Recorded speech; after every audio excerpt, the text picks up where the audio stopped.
Hello, everybody. Hello, everybody. And we are wearing our Little School of Big Change shirts. I don't know how to get mine in the picture. I can't figure it out.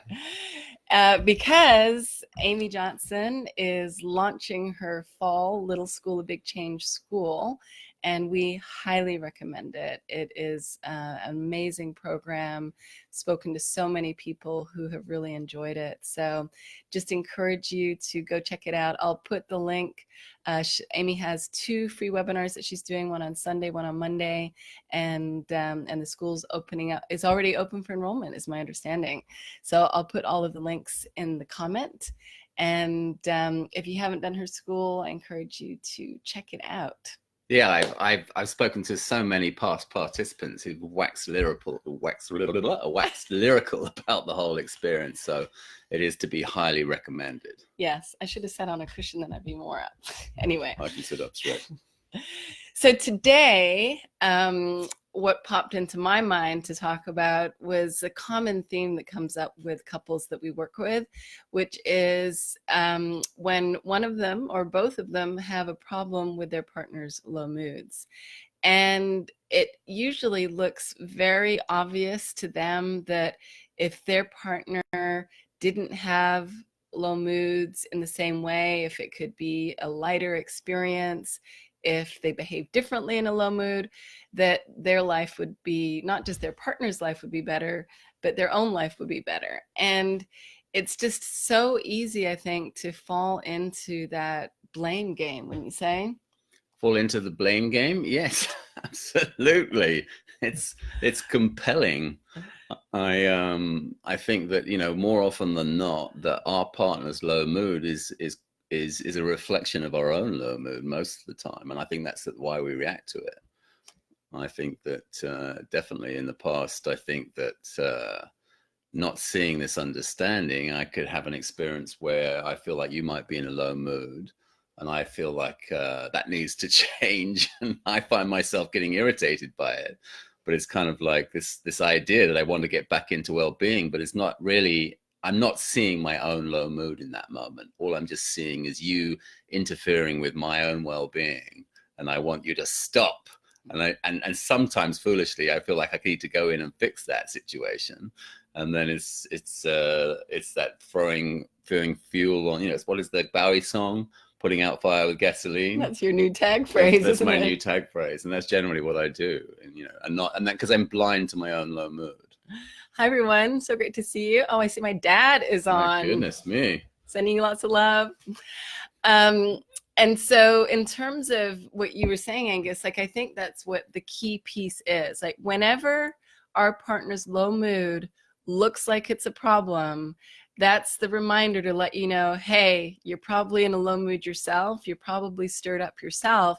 And when we understand that's what's going on, when we understand that we've just lost perspective and that our emotional imbalance, our emotional suffering, our internal upset, it looks like it's coming from how our partner is showing up in life, but actually it can only ever come from what our state of mind is in the moment. That's the only place our experience can come from. It does not come from outside of us. We experience life from within. Our internal experience comes from within. And so when we understand that, it's so much easier to take care of ourselves, because when we don't see that, it looks obvious to go and try and change our partner, or to criticize our partner for how they're behaving, or to think you'd be happier with another partner who wouldn't behave that way because their low moods wouldn't look like that.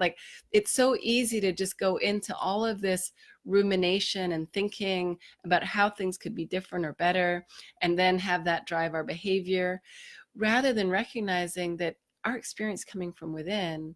When we know that, then we look to how to take care of ourselves, how to be kind to ourselves. What does self-compassion look like in the moment when we're stirred up and when we're suffering? And when we really see that nobody else can be responsible for our suffering, then it's obvious to look toward how do we be kind to ourselves.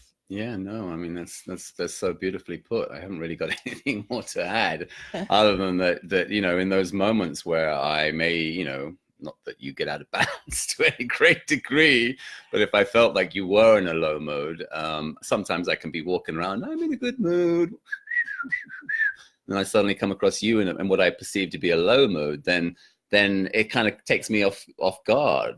It's a blind spot to me, and I immediately label you as being in a low mood, and you're upsetting my well-being. Something needs to change here. And then I can go into judgment, and then I can go, you know, my feeling tanks go south. But what's really, what I feel like you're pointing to is to see that that's an indicator. And that's the learning curve for me, to recognize if I'm in any way getting into judgment, or I can experience myself being out of balance. That's the indicator to take the hands off the controls. I'm in my feeling state, my state of mind has gone south. I don't really need to engage in any kind of conversation at this point. And that, I think, really is the jump in understanding. And, you know, I'm not saying I do that all the time, but that's kind of like, for me, that's my learning curve. And that's really where we're pointing our clients to. Yeah. And I want to just even get clear in terms of what you're saying, Angus. Like, you're walking along thinking you're just fine, and then you look at me and now you're irritated because I've, you know, said or done something, and it might be, you know, not that great.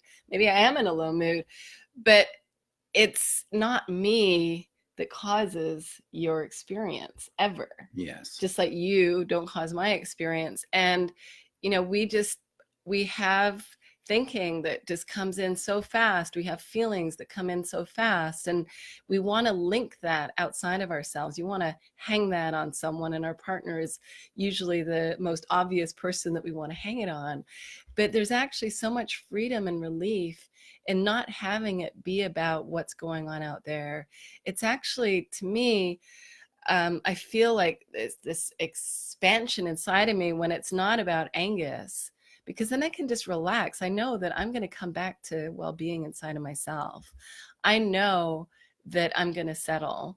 And when it's got nothing to do with him, it's nothing to do with a problem in our relationship, when there's nothing to fix outside, then I get to remember, well, also there's nothing to fix inside. This is a completely normal human experience, and I'm going to come back into balance, and I don't need to worry about it. And like you're saying, get to take my hands off the wheel and just allow things to straighten themselves out. And like I was saying earlier, be kind to myself in the process. So that's what we're encouraging for all of you. If it ever looks to you like your partner's low mood is a problem, then just remember, that's the time to put the oxygen mask on yourself. That's the time to look toward your self-care and to give yourself some compassion, and to go back and connect with your own heart, and not to change your experience, but to love yourself with whatever experience you're having in the moment.